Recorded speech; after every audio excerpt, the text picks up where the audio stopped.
Gas सिलेंडरचा तुटवडा निर्माण झालाय आणि हॉटेल व्यावसायिक अडचणीत आलेले आहेत। गॅस अभावी लाकूड आणि कोळशाची मागणी वाढतीये। वनक्षेत्रातील झाडांवर कुऱ्हाड पडण्याची भीती आहे।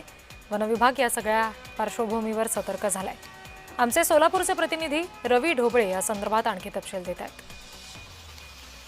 देशातील युद्धजन परिस्थितीमुळे जे आहे तो देशभरासह सोलापूर शहरातील गॅसचा तुटवडा जो आहे तो भासत आहे।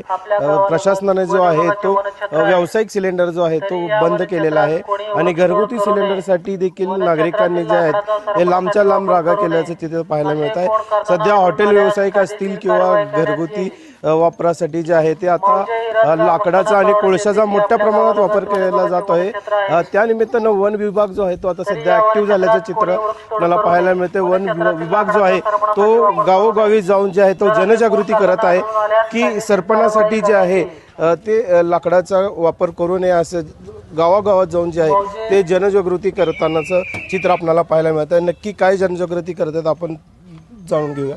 मौजे हिरज ग्रामस्थांना कळवण्यात येते की आपल्या गावालगत वन विभागाचे वनक्षेत्र आहे, तरी या वनक्षेत्रात कोणी वृक्षतोड करू नये, वनक्षेत्रातील लाकडाचा सरपणासाठी वापर करू नये असे कोण करताना आढळून आल्यास कायदेशीर कार्यवाही करण्यात येईल। वन विभागातील जे वृक्षतोड आहे ते करू नये असं जनजागृती करत गावागावात फिरतानाचं चित्र आपल्याला पाहायला मिळत आहे।